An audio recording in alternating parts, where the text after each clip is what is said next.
Roboute Guilliman, the Avenging Son.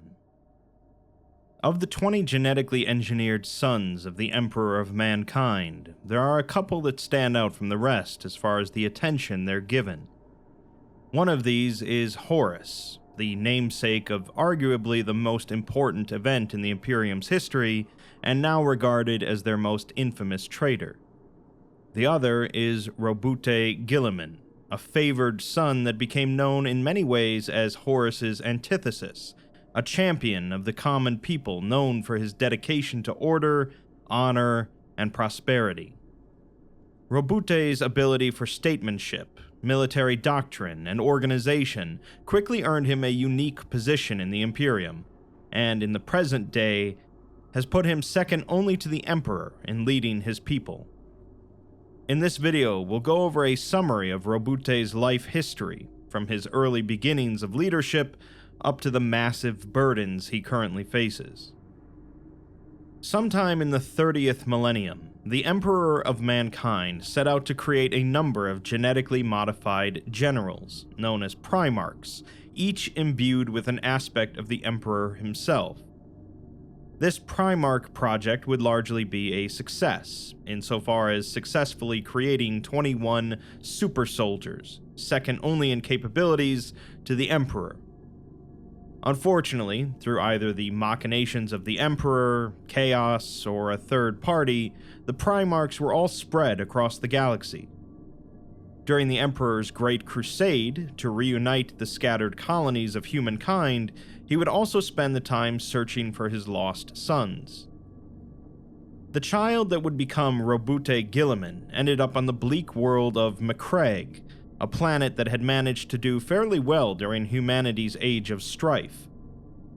Its industries were relatively intact, and its people maintained a cohesive society, with the primary form of government consisting of a pair of officials known as consuls. Additionally, they had preserved a number of short-range, warp-capable spacecraft, allowing them to maintain contact with several neighboring systems. The child Primarch's gestation capsule landed in a forest, where he was discovered by a group of hunting noblemen.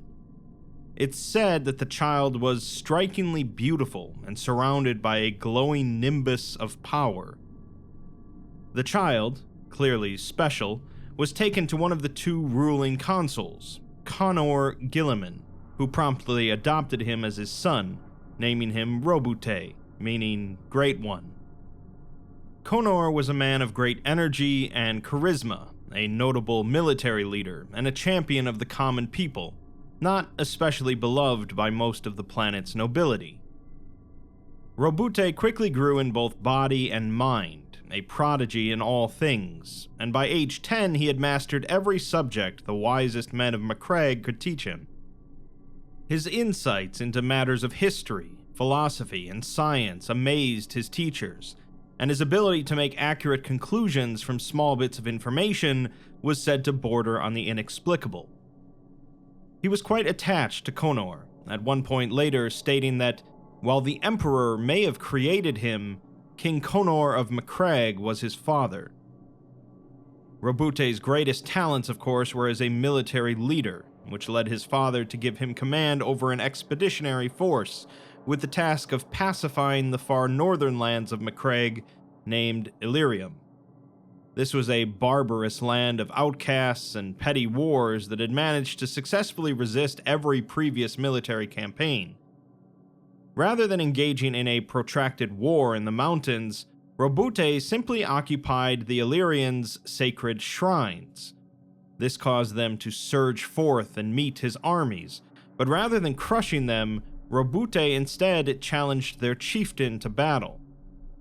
During the duel, Roboute exhausted the chieftain by merely continuing to dodge his attacks, and afterwards presented to them their most sacred religious artifact, which had been stolen centuries ago by the consuls.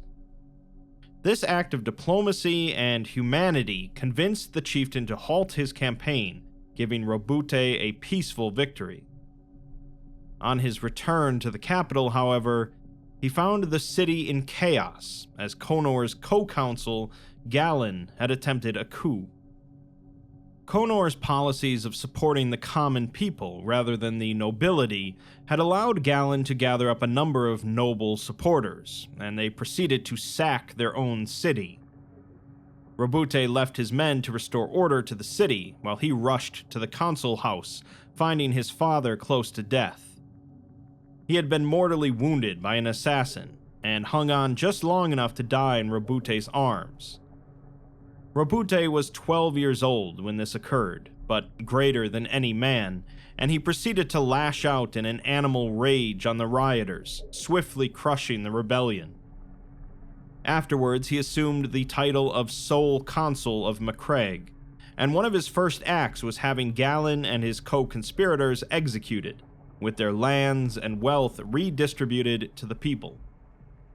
Roboute proceeded to completely reorganize Macragge's entire social structure into a meritocracy, where office and honors were given to the hard-working rather than the wealthy and influential. Macragge continued to prosper as it never had before under Roboute's unifying leadership for about 5 years, until the Emperor of Mankind finally arrived. By the time the Emperor arrived, Macragge had transformed from its former self, now a world of uniformity and order, with cities of glittering marble and shining steel, and possessing an army of well-equipped and well-trained soldiers prepared for operations on other worlds. Roboute had spent time dwelling on the ancient histories of his planet, which claimed that Macragge was once part of hundreds of collected worlds in this region, a domain beyond the Seas of Night, called Ultramar. Roboute sought to rebuild this domain of Ultramar, and thus began sending out troops and supply ships to re-establish communication and order. When the Emperor saw what Roboute was doing, he was pleased, and met with him directly rather than in disguise like he had with some of the other Primarchs. Roboute immediately swore fealty to the Emperor, recognizing him as his creator, and he joined the Emperor's Great Crusade. Roboute was given control of the Emperor's 13th Legion of Space Marines, and his oratory and vision upon meeting with them filled them with such renewed vigor and hope that they accepted Roboute as their new leader without question. Roboute, however, set about to transform his legion, as they would not just be a weapon of war, but rather a self-sustaining power for conquest, order, and expansion, the manifest will of the Emperor. In Roboute's mind, it was pointless to simply spread across the galaxy and reconquer the lost colonies if they merely fell back into anarchy after the Crusade moved on. Each world retaken by Roboute's legion, dubbed the Ultramarines, wouldn't be left until it was fully self-sufficient in all aspects. This included defenses, industry, economy, and of course, governance, with an emphasis always being on the well-being of the common people. In the meantime, Roboute's dedication and aptitude for efficiency and public affairs led to the continued prosperity of Macragge and the surrounding systems. This domain, called Ultramar, soon consisted of 500 individual planets, and its prosperity and population was key in providing new recruits and supplies for the Ultramarines. In fact, the Ultramarines soon became the most populated legion, and at one point, over half of all Space Marines in the galaxy were Ultramarines.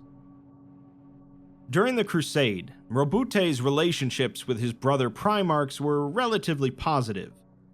He considered 4 of them to be among the greatest: Rogel Dorn, Sanguinius, Leman Russ, and Ferrus Manus, calling them the Dauntless Few. His relationships with most of the rest were fairly amicable, although relations between him and Lorgar quickly plummeted after the events at Monarchia. Lorgar and his legion had taken to worshipping the Emperor as a deity, something he heavily frowned upon.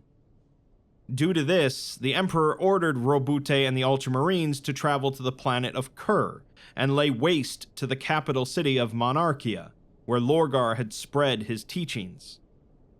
After the city was turned into nothing but ash, the Emperor publicly shamed Lorgar and his legion, with Roboute and the Ultramarines present. Although Roboute appeared to be firmly supportive of the Emperor in carrying out these actions, in truth he was uncomfortable with the Emperor's decision, and upset that he had used him and his legion as a tool for humiliation. This event would ultimately lead Lorgar and his legion down a very dark path, where they would eventually swear allegiance to Horus over the Emperor at the onset of the Horus heresy. Horus knew that Roboute would never turn against the Emperor's ideals, and the Ultramarines, being the largest of the legions, was the greatest obstacle in his path to victory.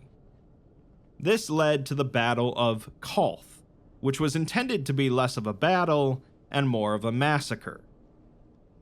Horus, still ostensibly acting as war master of the Crusade, directed Roboute and the Ultramarines to gather on the planet Calth, to prepare for what he claimed would be an orc incursion. He also directed Lorgar's Word-Bearers Legion to gather there as well, although Roboute assumed that this was all more of a flexing of authority on Horus's part rather than a real war. Regardless, he was ignorant of Horus's treachery and obeyed without question, gathering 20 of his legion's 22 chapters on the planet. Prior to the start of the battle, the Word-Bearers began gathering their forces into position and performing a number of chaos rituals that would unleash havoc across the planet. The Ultramarines failed to notice any of the treachery afoot, and the massacre began with the Word-Bearers sending a ship full speed into Calth's primary shipyard, annihilating numerous warships and killing thousands. A massive electromagnetic pulse was released that disabled the majority of the remaining ships and Calth's weapons grid. The Word-Bearers' fleet then opened fire on the Ultramarines' disabled ships, the resulting wreckages plummeting to the planet's surface and causing more devastation and tsunamis. Some of the Ultramarines believed that they were under attack from a third party and moved to join forces with the Word-Bearers, who swiftly massacred them. From the bridge of his disabled flagship, Roboute quickly understood that it was the Word-Bearers that were attacking them, but attributed it to a mistake on Lorgar's part rather than any malice. When Lorgar refused to stop the attack after a direct communication between the two, however, Roboute reluctantly authorized his troops to defend themselves, and the battle began. The Word-Bearers' ambush managed to slaughter at least half of the Ultramarine forces present on Calth, but thanks to the incredible fighting spirit of the Ultramarines, the battle began to proceed at a different pace. During their communication, Lorgar informed Roboute with amusement that he and other legions had joined with Horus to oppose the Emperor, and had already performed similar massacres elsewhere. Lorgar then spoke an incantation, summoning a swarm of demons that swiftly attacked Roboute's ship, before leaving command of the battle to his second-in-command, Cor Ferron. Lorgar proceeded to take part of his forces deeper into Ultramar to wipe out Macragge, the remaining Ultramarines, and their gene seed. The demons that attacked Roboute's flagship managed to crack open the bridge, venting it to space. Roboute was thrown outside into the vacuum of space without a helmet, but his Primarch physiology allowed him to survive for hours, even managing to kill several Word-Bearers with his bare hands. The demons were eventually cleared from the ship, and Roboute led a force of 50 Ultramarines onto Calth's orbital platform in order to retake control of it from Cor Ferron. Cor Ferron, however, managed to momentarily stun Roboute with powers granted to him by the warp, but rather than killing him, he hoped to use a ritual knife to convert him to chaos, much like Horus had been. Roboute proved to be made of sterner stuff, however, and instead ripped Pharaon's primary heart from his chest, driving him and his elite guard from the platform. The tide of the battle slowly turned, as Roboute ordered his flagship to pursue Pharaon as they fled. Pharaon had tried to use the orbital platform's weapons to cause the nearby star to go supernova, but instead only managed to damage it, resulting in it bombarding Calth with lethal radiation.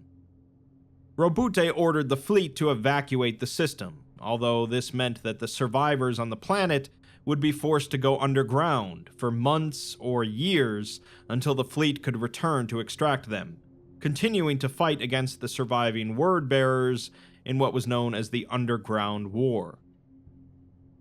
Despite his legion being in shambles and the battle being barely won, Roboute had bigger concerns on his mind, principally the fact that Lorgar was in the process of launching an offensive into the rest of Ultramar.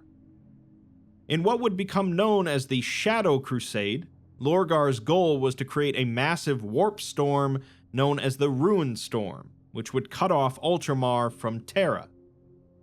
To do so, Lorgar needed to unleash a campaign of wanton bloodshed, so he joined forces with his brother Angron and his legion, the World Eaters. Roboute eventually arrived, however, and another pitched battle ensued, culminating in a duel between Roboute and Lorgar that was surprisingly even-matched. This changed, though, when Angron joined, swiftly defeating Roboute in a furious rage, his life only being saved by the intervention of some nearby Ultramarines. In a ritual fueled by Angron's rage afterwards, he was transformed into a demon Primarch of Khorne. Additionally, the Ruin Storm was a success, cutting off Ultramar from the rest of the Imperium, so Roboute fled back to Macragge to consider the situation. Using a recovered piece of Necron tech called the Pharos, Roboute was able to draw in a number of his loyalist allies, including Lion L. Johnson and Sanguinius. Since none of them were aware of the situation in the rest of the Imperium, Roboute decided to prepare for the worst-case scenario, that being Terra and the Emperor falling.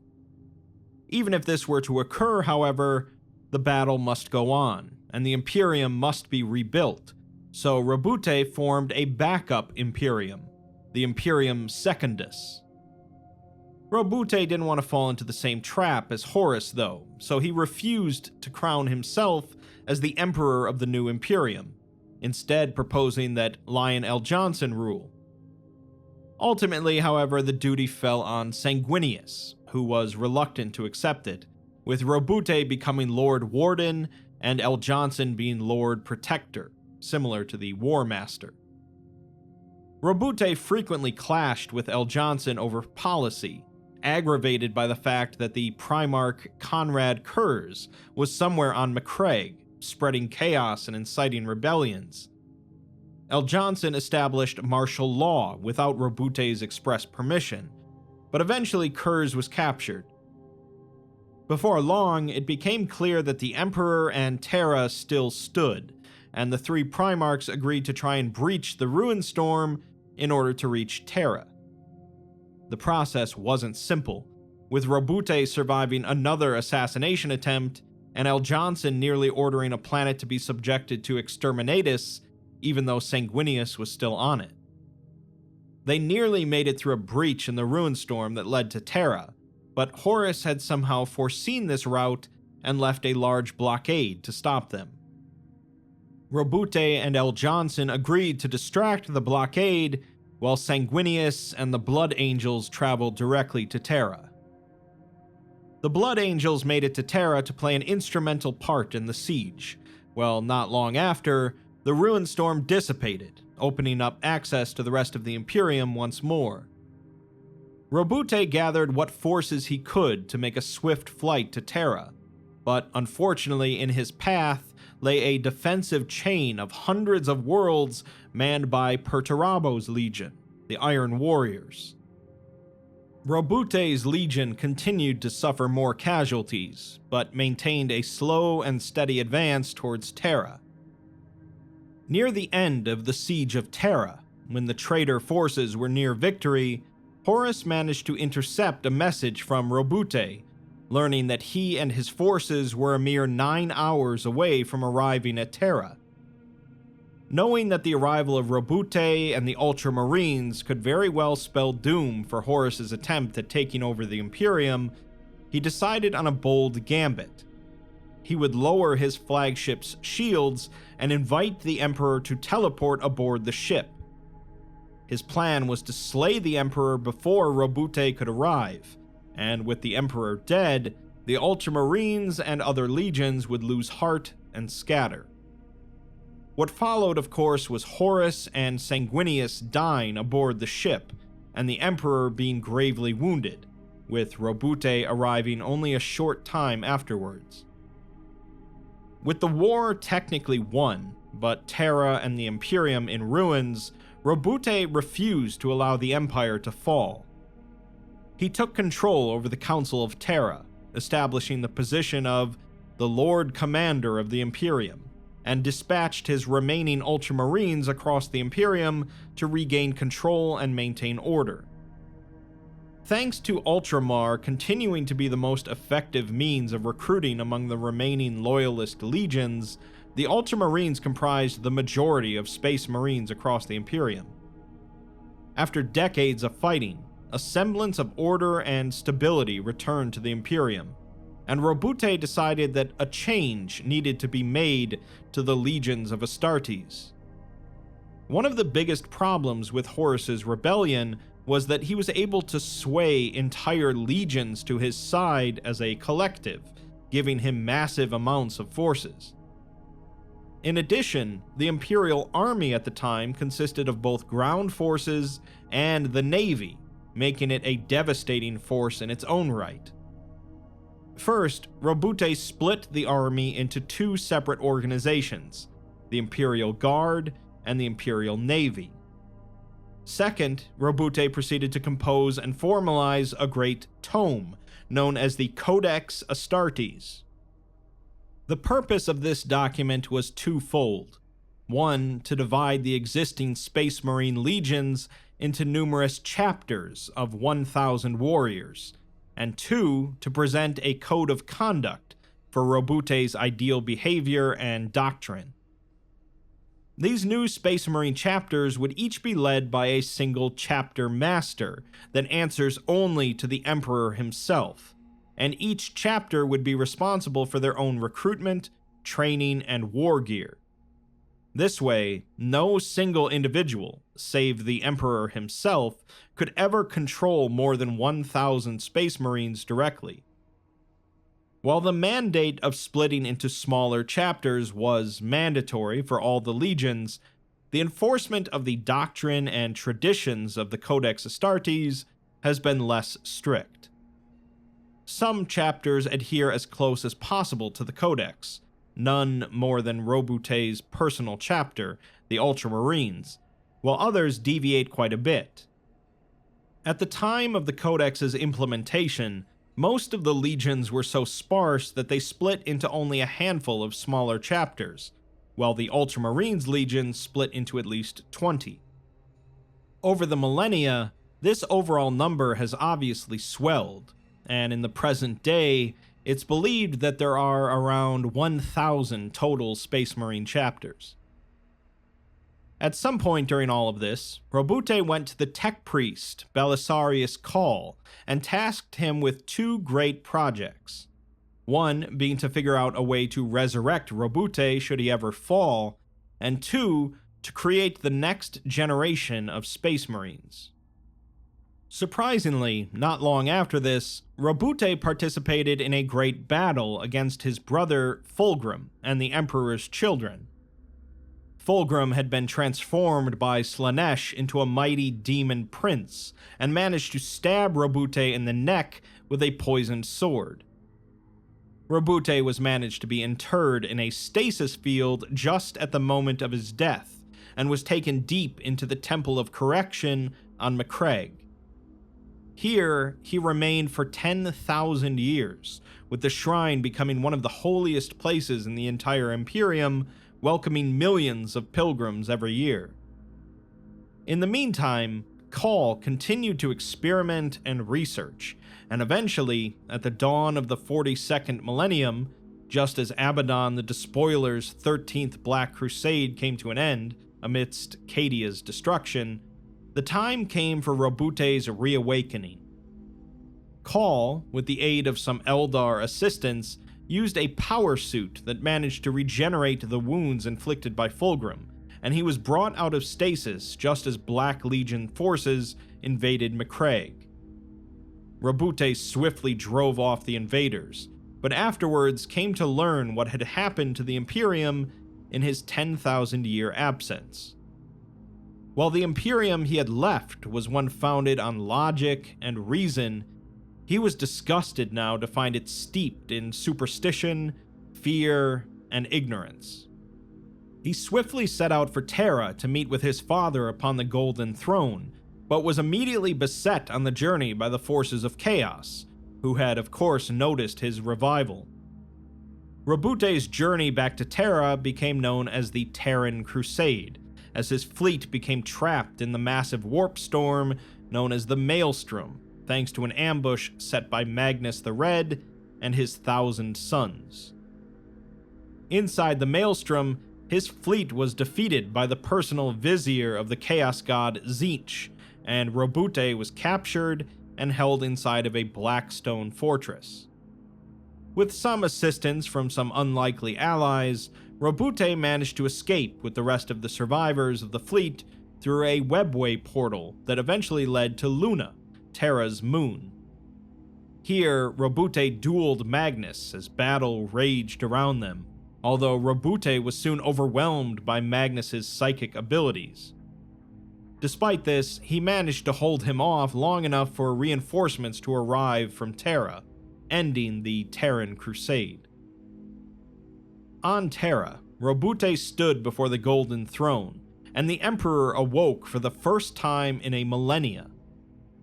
What followed was a surreal experience that Roboute can't fully remember, but the Emperor told him that he was the last hope to save mankind, before brutally assaulting his mind with dark truths of the galaxy and its history. A witness to the event, the Captain General of the Emperor's Custodes, said that Roboute spoke in silent psychic conversation with the Emperor for several minutes, while Roboute seems to remember falling to the ground in agony. Despite only minutes seeming to pass for them, when they emerged from the throne room, over a day had passed. Regardless, Roboute emerged with a new determination, and gathered the High Lords of Terra to declare himself the Lord Commander once more, and that the Imperium would be reorganized to better face the coming threat of chaos. Following the destruction of Cadia at the end of the 13th Black Crusade, a new tear in reality was created, known as the Great Rift, that divided the Imperium in half, leaving countless worlds in hopeless darkness. Roboute declared a new crusade to reclaim these worlds, known as the Indominus Crusade, and brought about two big changes. First was the introduction of Calth's second project, a new generation of Space Marines, known as the Primaris Space Marines.